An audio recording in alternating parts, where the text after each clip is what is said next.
pero sí ocuparía ahorita principales técnicas quirúrgicas, las cuales son un poco más comunes y vamos a ver en nuestra vida médica. Una que es cirugía usando rayos láser.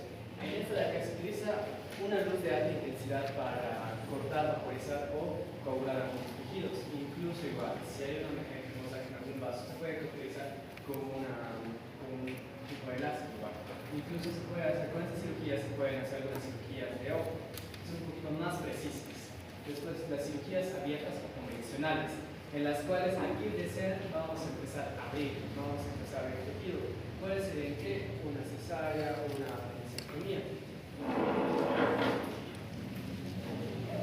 Y después están las cirugías de invasión mínima o cirugías de mínima invasión de CMI, en las cuales se puede permite realizar unas intervenciones complejas pero con pequeñas incisiones para que la cirugía sea un poquito menos riesgosa, la recuperación sea un poquito más rápida, la cual generalmente las incisiones son de 0,5 a 1 centímetro, en los cuales está la paroscopía, en los cuales se utiliza un tubo con luz y una lente, en los cuales en términos del laparoscópico podemos examinar realmente el órgano de cómo está.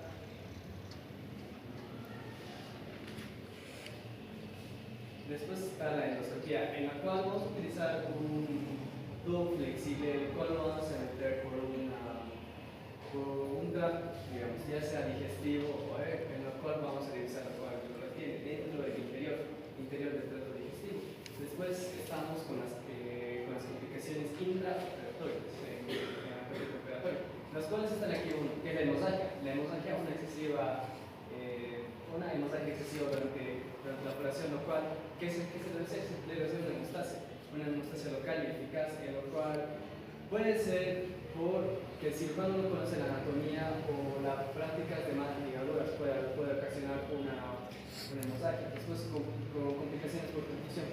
Desde fisiología creo que ya nos han enseñado incluso qué son los grupos sanguíneos, en los cuales tenemos que medirlos bien antes de entrar en los cuales si se transfunde un grupo sanguíneo que no es parte del paciente, que va a ocasionar puede causar una reacción transfusional hemolítica, con los cuales los glóbulos rojos van a empezar a destruirse. Después está la hipotermia, la temperatura corporal va a bajar, va a estar abajo de los 25 grados centígrados. ¿Por qué puede ser esto? Puede ser por el ambiente de quirófano, puede ser muy frío, intervenciones muy prolongadas, las intervenciones largas, la hipovolemia, que está la disminución de sangre, puede ser incluso por una hemorragia, y la disfunción hipotalámica. Después están las otras complicaciones intraoperatorias, está la hipertensión arterial. Ya sabemos nosotros dentro de nuestro campo que la hipertensión arterial es uno de los pilares fundamentales que podemos saber que tenemos que medir uno de los significados, los cuales pueden haber una hipotensión arterial, ¿por qué? Por uso de neurolípticos, sedantes hipnóticos, la anestesia raquídea o peridural y en pacientes hipertiroideos o algunos pacientes con la enfermedad de Addison, que es un trastorno crónico grave en el que las glándulas suprarrenales dañadas no producen el suficiente cortisol y aldosterona, lo cual esas dos hormonas nos permiten subir a la presión. Después están las arritmias, que podemos entrar en una bradicardia, una taquicardia y una extrasístole. Una extrasístole, ¿qué es? Una extrasístole es una contracción auricular y ventricular prematuras. Y ahí incluso está con lo cual algunos cirujanos o anestesiólogos pueden administrar lo que puede pasar. Una bradicardia, una tropina, taquicardias, propanolol y en extrasístoles un lidocaína. Las complicaciones intraoperatorias. Ahora sí está la hipertensión severa, en las cuales pueden ser algunas causas, que es el feocrimocytoma, que es un tumor raro y benigno, el cual no se tiene su causa específica de este tumor, pero se produce en las glándulas suprarrenales.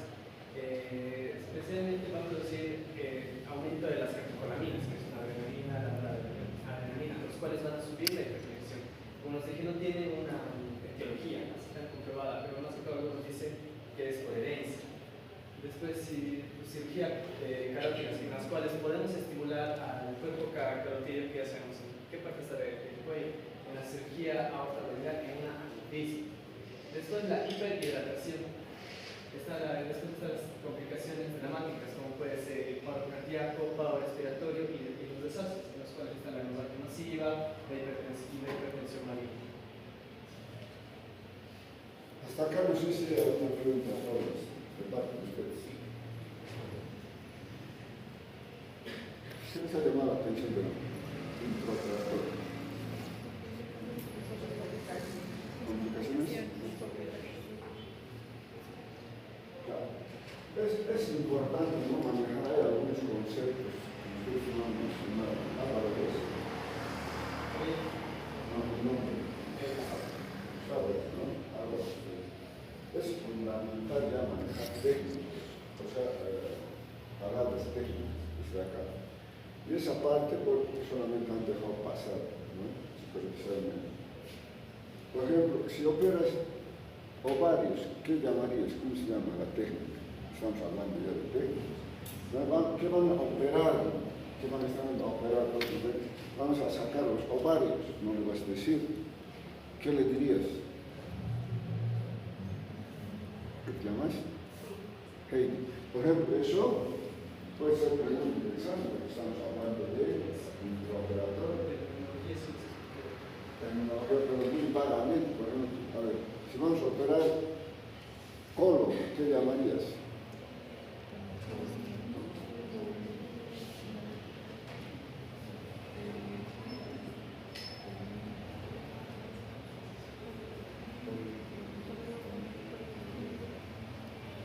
Entonces es fundamental que tengan ¿no? Hay una tablita donde te podría mandar más puesto tu tablita para que un poco de cortar, exteriorizar, estimar, tiene sus nombres. Esta parte tiene que grabarse muy bien. En base a eso ustedes van a entender. Ahora, si yo les saco aquí les saco el esófago, ¿qué llamarías? ¿Te acuerdas de esa terminología? Saco aquí el esófago. Del exteriorizo. Esofagostomía. Claro, esofagostomía. Si te sacamos la tráquea, traqueostomía. Por eso se habla, vamos a hacer una traqueostomía. Vamos a exteriorizar la tráquea. Si te vamos a sacar el colon, colostomía. Pero si te vamos a extirpar el colon, ya se llama colectomía. Si te vamos a extirpar el ovario, ovarectomía. Ectomía quiere decir extirpar, retirar. Ostomía, exteriorizar. ¿No? Y, bueno, hay distomía, no es un corte. Exceles, ¿no? Ostomía. Anastomía, bien puede ser su base. ¿No? Entonces, por ejemplo, del útero, si te estirpas, ¿qué llamarías? Esterectomía, ¿no? Claro. Si te vas a sacar el vaso, entonces así ya tienen que irse familiarizando, ¿no? Los términos médicos fundamentales. ¿Qué diferencia has hablado de la laparoscopía y la intraoperatoria? Has hablado también de endoscopía. ¿Qué diferencia hay? La laparoscopía es cuando ¿No lo escucharon? Más fuerte, más fuerte. es cuando se introduce. Aquí están abiertos las ventas, no se abren, ¿no? Ellos Están abiertos. pero ahí vale la pena que cierren, pues no se abren.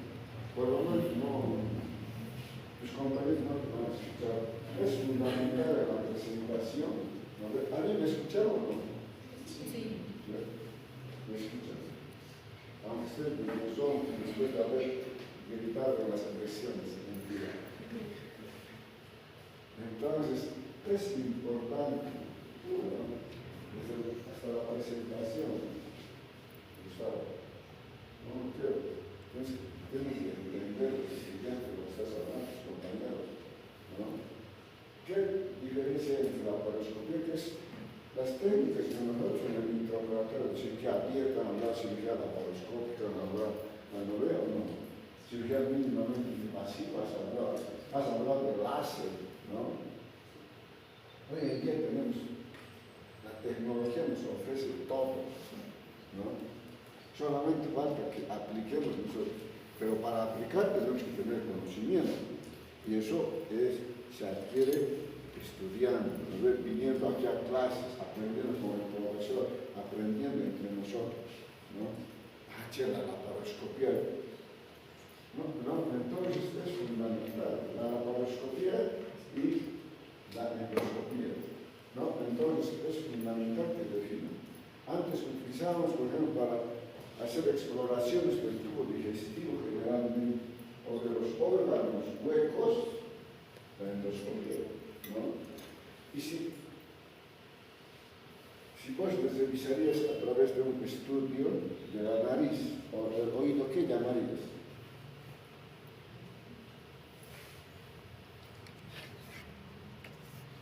Para eso es, ¿no? Otoscopía, entonces le voy a hacer una otoscopía. Y si le vas a revisar la nariz, otoscopía es oído.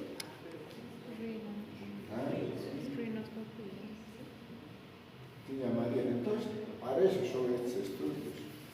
La laparoscopía es utilizada no solamente para casos de diagnóstico, ¿no? Hasta cuando yo era residente, la laparoscopía ya había, ¿no? Pero solamente utilizábamos como medio de diagnóstico. También la endoscopía les comento. Ha ido evolucionando. Hoy en día la endoscopía es también como medio de tratamiento, procedimiento se puede hacer. Igual que la laparoscopía. Antes, ¿para qué utilizar la laparoscopía? Para hacer, había sido así, había tenido un tumor en el hígado, entonces podemos hacer una biopsia. Entonces, pero hoy en día no solamente utilizamos las diferentes técnicas que vos has mencionado de principio nació para eso. Hoy en día no. Por ejemplo, la endoscopia era para ver, digamos, por qué estaba sangrando el estómago. ¿No ves? Porque es esófago. Pero ahora no. La endoscopia, si está sangrando por una úlcera, ya puedes hacer tratamiento patológico. Si por ahí has hecho diagnóstico de un pólipo en el estómago, puedes resecar el endoscopia. Entonces ahora ya es terapéutico también.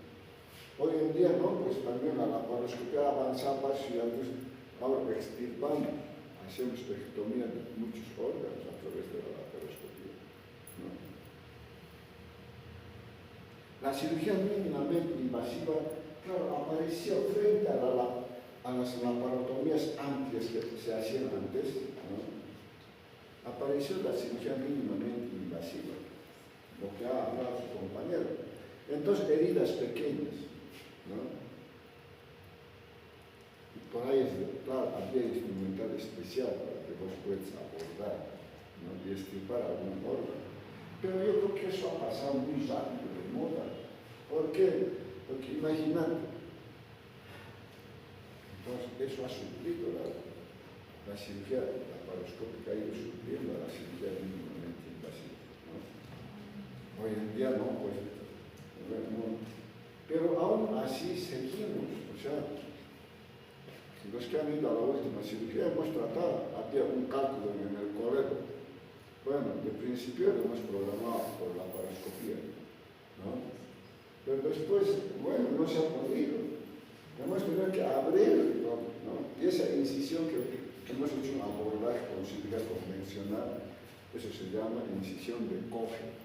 La incisión de Kocher es subcostal, puede ser derecha o izquierda, ¿no?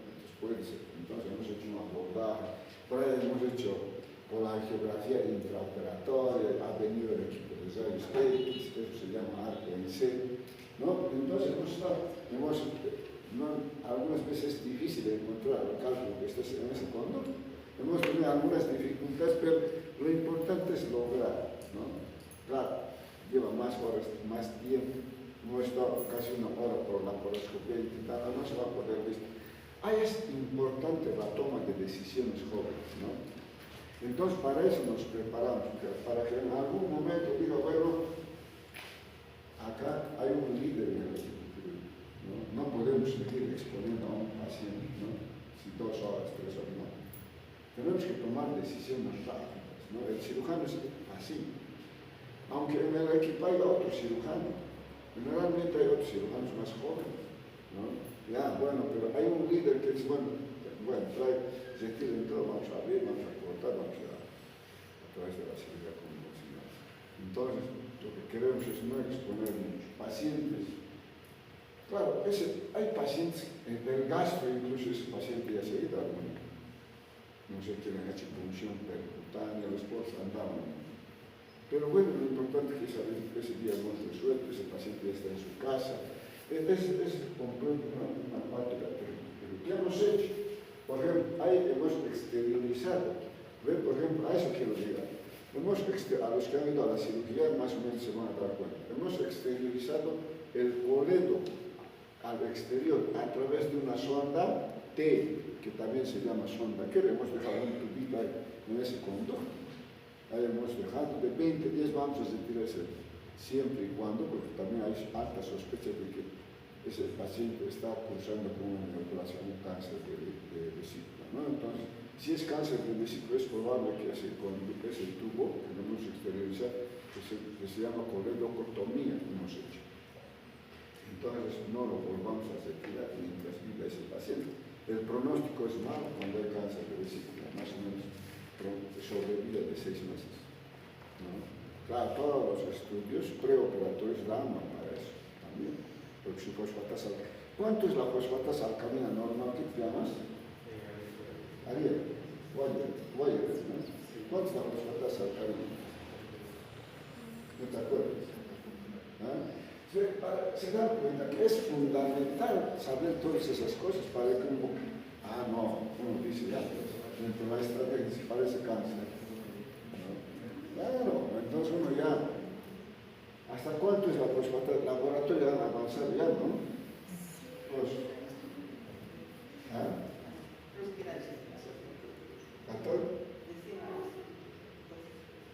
Él está muy cerca. La fosfatasa alcalina más o menos tiene que ser 140, lo normal, ¿ya? Entonces, si uno sabe de memoria, pues, claro, pues, ¿cómo no va a saber si está jubilándose ya con la medicina? ¿No? Pero es importante que a partir de ahora ya vayan, ¿no? Practicando ustedes. Tiene que entrar eso en su cabeza de ustedes. A ver, porque yo me preocupo por ustedes jóvenes. Yo entro, por ejemplo, hay cursos, hay sesiones académicas. Con los peruanos hay una sesión académica cada mes, ¿ya? Pero eso es el puro médicos. Pero hay que me gusta una sesión académica con los colombianos, cada viernes hacen. En Colombia, 2 hospitales están residentes de primer año y segundo año. Lindo. Pero esos residentes bien formados. A ver, residente número 1. ¿Listo? ¿Qué opina? Casos clínicos, sesiones académicas. Entonces yo también digo, claro, para eso tienes que saber, ¿no? A ver, ¿qué dicen? ¿No? En el YouTube, yo entro ahí, ¿no? Están participando residentes de tal hospital, a ver, de la Universidad del Valle en Colombia, Cali, Colombia, ¿no? Manejo. Los colombianos yo creo que son el país que mejor maneja en Latinoamérica al paciente politraumatizado. Capos, ¿no? Participan de los Estados Unidos en las sesiones académicas. Claro que son latinos, ¿no? Que viven en los Estados Unidos. Que todo hay una universidad sencilla, 2 universidades hacen las sesiones académicas cada viernes. Pero es con estudiantes, estudiantes son los residentes todavía, no son entonces, no. Ya, están haciendo algunos fellows en trauma, igual están participando. O sea, en ese horario todos participan desde las 2 universidades. Lindo. Entonces, tenemos que ir habituando a eso, pues, ¿no? A ver, ¿qué dice el R1? Sí. profesores y un respeto único a los profesores, ¿no? Entonces, si uno se preocupa y dice, ¿por qué nosotros no podemos formar a nuestros estudiantes para que el día de mañana igual participen en las sesiones académicas, ¿no?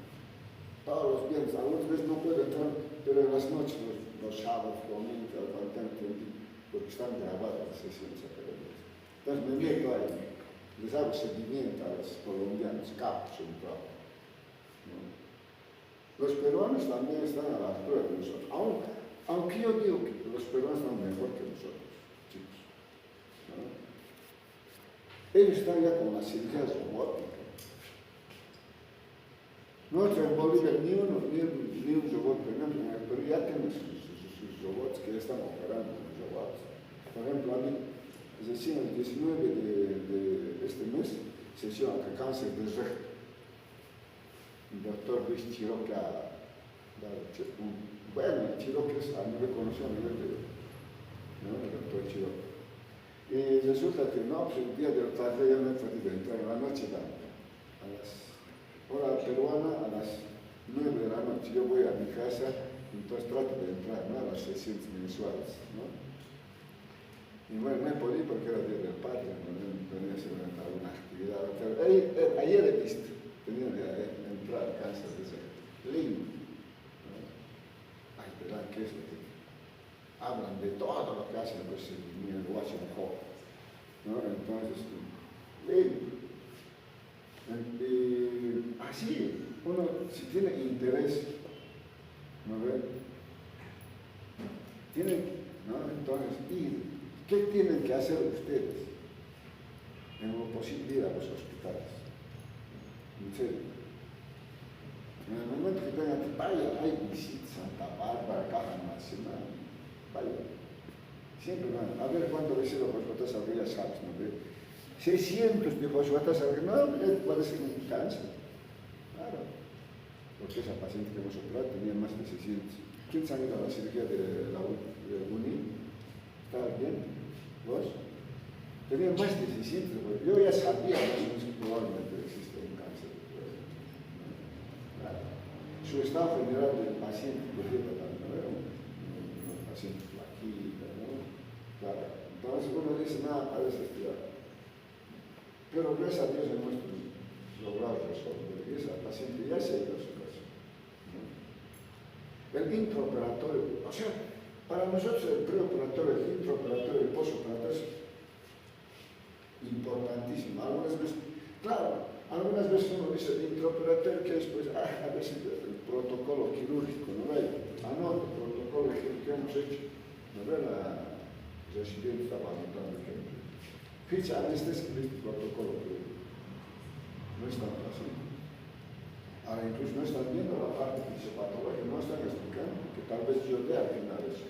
No están tan fisiopatológicos en el intraoperatorio, en el postoperatorio. Ya van a ver la fase de la fase de...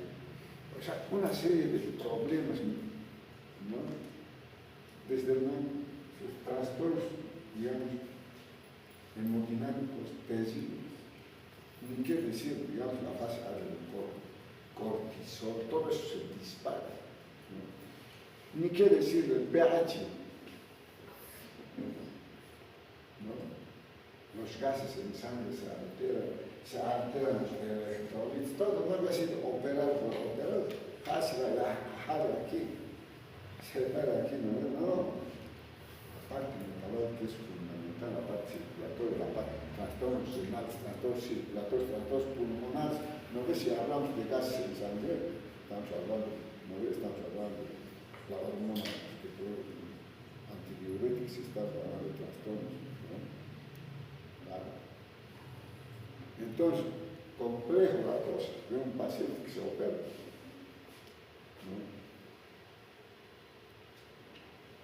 A vos te entraron a cortar el no sabes la fisiopatología. Entonces, no sé si hasta acá está claro lo que es el intraoperatorio, pero en resumen, para usted sobre todo, cuando hagan historia clínica, si ese paciente que les vamos a designar no tiene el protocolo quirúrgico y su ficha anestésica, no sirve tu historia clínica. ¿No? que es fundamental en el operatorio, claro, ¿no? Siempre tienen que tener, ¿no? Hay que hacer eso, ¿no? Ya, ¿qué más? No sé si hasta acá aclaramos. ¿Qué más hay que aclarar? Nada más. ¿Vas a entrar vos o vas a hacer? Vamos, ya vas a ir, ¿no? Vamos a ir. Ok, yo les voy a hablar de los cuidados postoperatorios. Los cuidados postoperatorios en sí, el tiempo que transcurre desde la cirugía hasta la recuperación del paciente. Mi nombre es Elia Díaz y yo les voy a hablar de los cuidados. Bueno, en los cuidados postoperatorios el paciente presenta una respuesta metabólica en las cirugías previamente planeadas. Tenemos las alteraciones endócrinas, donde el cuerpo va a presentar una respuesta ante el estrés que va a durar de 24 a 48 horas. ¿Qué va a suceder en el cuerpo? Va a haber un aumento de las hormonas del estrés, que son el cortisol y la adrenalina. El cuerpo va a entrar en catabolismo y lo que va a suceder es que va a usar las reservas de energía y las proteínas. Va a haber un aumento de la aldosterona y de la ADH, provocando que haya una retención de agua y sodio en el cuerpo. Y lo que va a provocar la retención de agua y sodio va a ser una disminución de la orina. Esta fase se llama la córtico-adrenética. Después tenemos otra segunda etapa, que es la convalescencia quirúrgica. Esta es cuando el paciente ya empieza a recuperarse y va a disminuir los corticoides. Por ende, se va a llamar la fase de supresión de los corticoides. En esta ya el paciente va a presentar aumento de la diuresis, o sea, la ADH lo va a abandonar. Va a haber eliminación de sodio, el balance de potasio va a ser positivo y va a disminuir la pérdida de nitrógeno. En esta etapa tenemos tres fases, que es la fase inicial, la fase anabólica inicial, la anabólica temprana y la tardía. La inicial es que la diuresis hídrica sin sodio va a haber una eliminación de agua en la agua retenida en el cuerpo. El balance de potasio va a ser positivo y va a haber una menor degradación de las proteínas. La segunda fase, que es el de anabolismo temprano, en esta también va a presentar lo que es el nitrógeno, balance de nitrógeno positivo y va a haber una recuperación de la masa corporal. Y la última es casi similar a la anterior, porque en esta el cuerpo va a tratar de recuperar el peso perdido, va a ganar peso. Ya, entrando ya a la clasificación postoperatoria, tenemos tres. Primeramente les voy a hablar del postoperatorio inmediato o posanestésico. Esta es cuando el paciente ya es atendido en sala de recuperación, es decir, ya ha salido de la cirugía y lo llevan a la sala de recuperación para ver las funciones cardiovascular, pulmonar, neurológica, y esta tiene que volver a su estado normal entre las 2 a 4 horas. En esta etapa va a ser necesario, si es necesario, si no se recupera, va a ser trasladado a lo que es terapia intensiva para hacer el monitoreo de sus signos vitales y otras funciones importantes. Tenemos una fase en el postoperatorio inmediato posanestésico, que es lo fisiológico.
porque el cuerpo va a empezar a eliminar el líquido que ha sido retenido. También tenemos una respuesta a la agresión quirúrgica, que tenemos presente las dos fases. La fase de EPS, que va a ser presente entre las 24 y 48 horas. Esta es, en esta hay destrucción de tejidos, se va a caracterizar por hipovolemia y shock, va a haber una disminución del flujo sanguíneo en los tejidos. El cuerpo va a intentar ahorrar la energía y va a tratar de compensar el shock. También puede producirse la falta de oxígeno en los tejidos. Esta es una respuesta defensiva inicial en el organismo. Después, como segunda fase, tenemos a la fase de flow, que es el paso de una fase catabólica a una anabólica. Catabólica por destrucción de tejidos y anabólica va a ir a regenerar los tejidos. Va a comenzar cuando se restablezca la transfusión sanguínea. El metabolismo se va a volver hipermetabólico e hipercatabólico. También va a haber una pérdida de nitrógeno, retención de líquidos, lo que va a producir que el paciente tenga edemas. El organismo va a usar las reservas de energía para reparar los tejidos. Les he dicho que ha sido de una fase de destrucción a una de regeneración. Toda esta fase, ambas fases, pueden durar de días hasta semanas. Después pasamos a la segunda clasificación, que es la mediata o fase intermedia. Esta inicia cuando el paciente se recupera por completo de la anestesia. Bueno, va a cumplir con los cuidados y mantenimiento de la hemostasia, el tratamiento del dolor, la prevención y detección oportuna de complicaciones que haya tenido durante la cirugía. Tenemos después, en esta fase se debe hacer un control si el paciente presenta desequilibrios en la diuresis, si el paciente está orinando o no está orinando, y si hay fiebre. Este control de la fiebre se debe hacer sí o sí, porque durante las 48 horas se dice que es normal, pero mayor a 48 a 72 horas, o sea, después de los 3 días de la cirugía, es un signo de alarma después de esos días, porque podemos pensar que el paciente está cruzando por un proceso infeccioso o, entre otras complicaciones, tromboflebitis o otras complicaciones.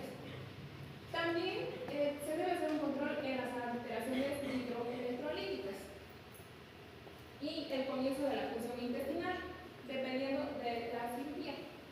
Bueno, la última clase sería, que es la fase tardía o fase de convalecencia.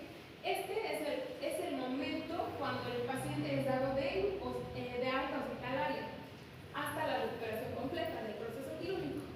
En esta etapa se va a priorizar el control estricto de la dieta y de posibles infecciones después de la cirugía. La dieta se hace un control dependiendo el tipo de cirugía que se haya realizado en el paciente, si ha sido intestinal o de otro órgano, de otro aparato. La evaluación de la evolución. Se debe hacer un control estricto de la herida para evitar complicaciones que ya vamos a ir nombrando después. Y el tratamiento coadyuvante, que debe ser la hidratación del paciente. Bueno, las órdenes posoperatorias. Primeramente, se hace la vigilancia. Vigilancia de los signos vitales, que son la presión arterial, el pulso, la frecuencia respiratoria, y esta se debe hacer cada 15 a 30 minutos. Las órdenes especiales, que son la temperatura, que sí o sí se debe realizar igual, porque como ya les mencioné, si el paciente presenta fiebre, es porque tiene alguna complicación después de los 3 días postquirúrgicos. Y exámenes de las mucosas. Si el paciente tiene, después de la cirugía o ha de perder mucha sangre, se debe hacer un examen de las mucosas. Si puede tener anemia después de la cirugía. Normalmente tiene, pero se debe reponer en la cirugía la cantidad de sangre que ha perdido.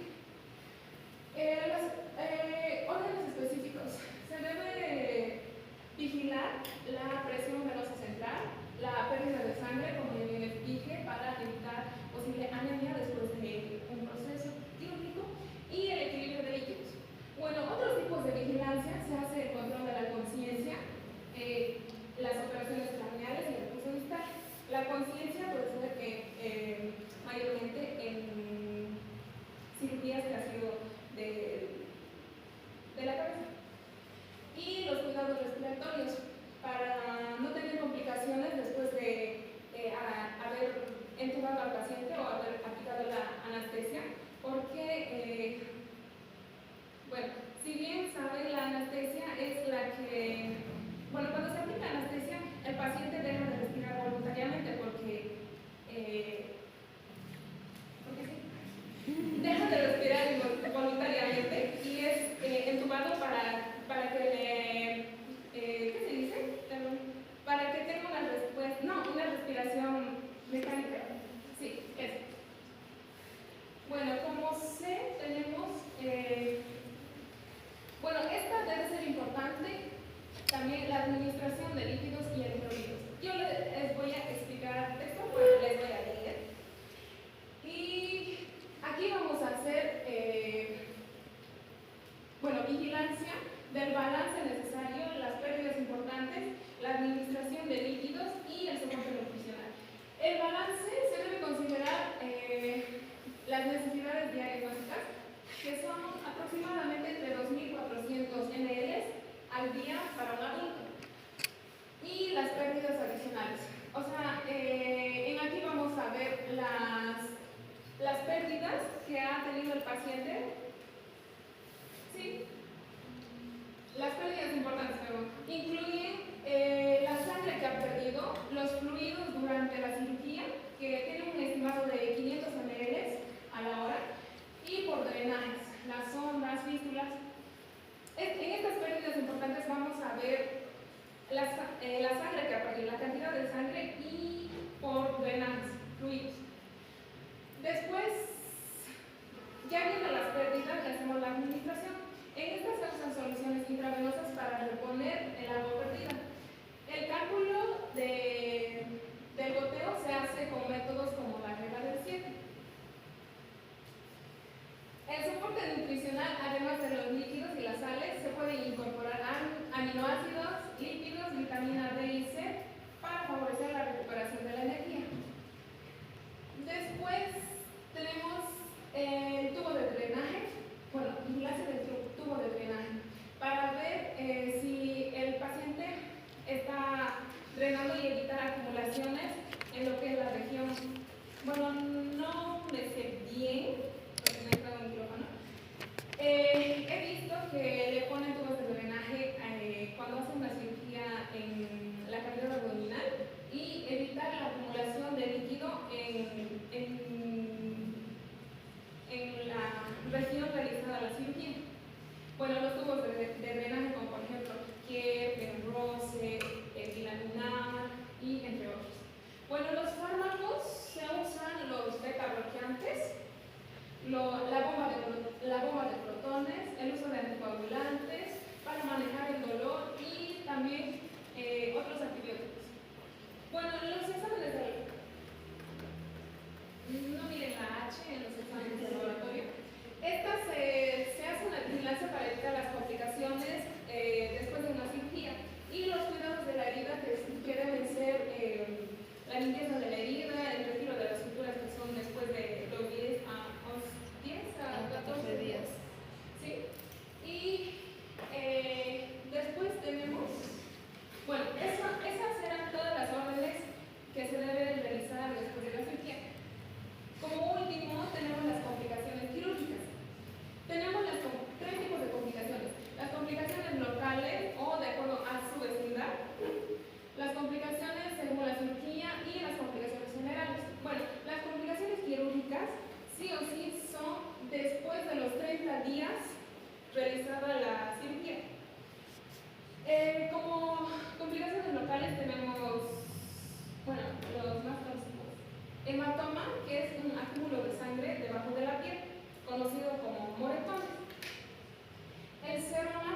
comunicación entre dos órganos.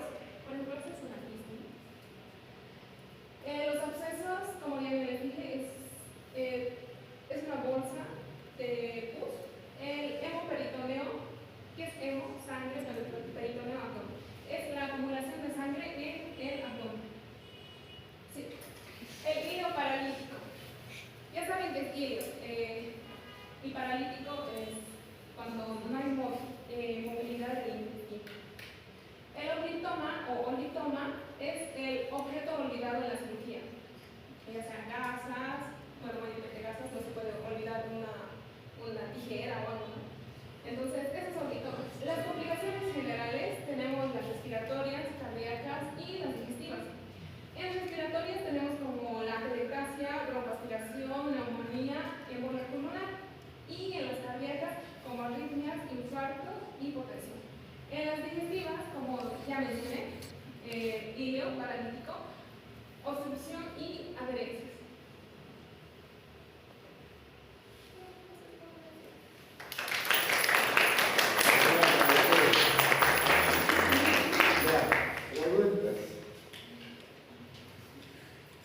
Bueno, el postoperatorio, aunque parece fácil, ¿no? Ya hemos operado, vámonos, van a sacar al paciente, me voy a editar a anestesiar, si vaya a ser un doctor, apurar, o al anestesiar, algunas veces, me tengo cirugía. En serio, yo tenía un anestesiólogo que le decían, si cómo lo haces vos para estar en todos los hospitales. A las 9 estaba en el Buña, a las 10 ya estaba en el otro hospital, en la Sicilia, Colombia. ¿Cómo lo haces vos? Entonces, fundamental para nosotros el postoperatorio. Si se dan cuenta, no había sido, aunque ha explicado ya, tal vez parece sido más difícil preparar el postoperatorio, aunque en la práctica parecería lo más fácil. La fase anabólica y la fase catabólica no solamente es el postoperatorio, es desde el momento que vos haces el abordaje, se produce el trauma. El estrés quirúrgico comienza incluso antes de que entre al quirófano. Supongamos que aquí su compañero se va a operar hoy día, mañana, ¿qué pasará mañana? Estresado. No sé cómo va a salir la operación. Peor dependerá de la actividad de cada paciente, ¿no? De cómo hacer. Porque para nadie es fácil decir, opéreme. Generalmente, no, yo no quiero operar, hay depende del paciente, hay pacientes que tienen un tesoro único para entrar al quirófano. Entonces comienza la fase anabólica, la fase antes, no comienza en el postoperatorio. Sí, doctor, pero yo expliqué después de la cirugía. Claro, ¿no? Entonces empieza desde el momento que hay un mensaje de feedback que nosotros llamamos fisiopatología, seguramente no se nos olvida. El organismo no es tan modo, yo no entiendo cómo hacemos, ¿no? Dando un mensaje al cerebro, al hipotálamo, y te están cortando, están dando un cuchillazo. Aquí el doctor González está dando un mensaje al cerebro. Entonces, ese mensaje inmediatamente es captado por el cerebro y empieza a, ¿no? La hormona diurética empieza a elaborarse, ¿no? Porque no sabemos que el organismo necesita agua, ¿no? Por ahí no te están dando los procedimientos básicos. O por ahí antes de la cirugía ya estabas deshidratado, ¿no? Entonces tu balance era muy negativo, o tus electrolitos estaban alterados. Entonces no es más un mensaje. Pero lo primero, hay corpúsculos vasoreceptores y presoreceptores en la parte fisiopatológica, ¿no? La aurícula izquierda manda un mensaje indicando que hay un cuerpo extraño que está produciéndose en ese organismo, que está alterando la homeostasis que nosotros llamamos, fisiología. No está bien esto. También las carotas. Empiezan esos receptores y la aurícula para los receptores empiezan a utilizar, empieza a detener agua el organismo automáticamente para evitar ese déficit. Entonces, claro, ha hablado de respiración mecánica, evidentemente, pues no, ese paciente está con no creo que, si bien los aparatos hoy en día están no garantizados, pero no siempre. Por ahí el tubo se ha movido, el tubo endotraqueal, que es muy fácil de que se mueven los niños, porque los niños tienen el desarrollo de su tráquea es cortito, ¿no? Hasta que ya la luz no está saturando. Lógicamente no se partida de anestesia ya tiene precios alarmas, ¿no? Entonces, inmediatamente te cae la alarma, algo empieza a sonar, que algo está funcionando mal. Entonces ahí te está monitorizando todo, presión arterial, saturación de oxígeno. No falta solamente que te den los gases en sangre.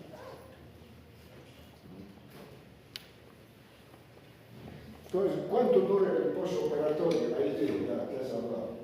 Pregunta.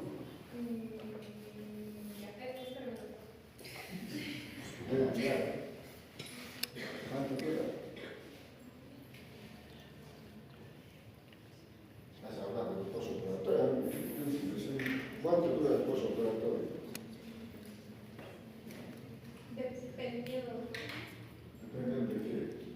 Si presento una. Pero ¿cuánto debería durar? ¿Qué razón en esa parte? Vamos a hablar, evidentemente, ¿no? Dependerá si es una cirugía de emergencia, de urgencia, o es una cirugía programada, ¿no? Claro, porque mañana te vas a operar, o pasado te vas a operar, si está programado. Ya han programado una cirugía, doctor, me llama para el jueves o para el martes. Sabemos que no es bueno. Entonces, dependiendo de eso. Pero hay un término médico que nosotros manejamos, e incluso una de las diapositivas que has dejado pasar, ¿no? Que está entre 8 y 10 días, que generalmente es 8 o 10 días retiramos los puntos. Claro, no, cuando voy a venir, doctor, a tu control te va a decir, venga, para que le saquemos los puntos, 8 días. ¿No? Entonces, ese es el término medio. Y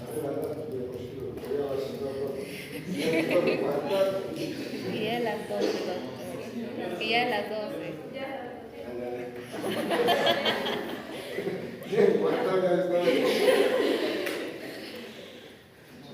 Continuamos mañana un poco más vamos a profundizar lo del postoperatorio, que es fundamental explicarlos. Los signos vitales, hablamos cada 15 minutos, cada 30 minutos, ¿qué ha dicho? Se hace el seguimiento de 15 a 30 minutos de venir a vigilar. Porque para nosotros es una etapa que es el postoperatorio. En el traslado del paciente del quirófano a la sala puede morir ese paciente por el COVID. Los signos vitales es fundamental. Hay que controlar las primeras 2 horas cada 15 minutos. Eso tienes que aclarar ahí. Ustedes van a hacer eso. A ver, no está su interno, ya. La enfermedad está cada 15 minutos, tienes que registrar cada 15 minutos durante 2 horas a todos los pacientes. ¿No? Dependerá si va a sala en el postoperatorio inmediato. No siempre va a ir a sala. Generalmente tiene que ir primero a sala de recuperación que tiene el área quirúrgica.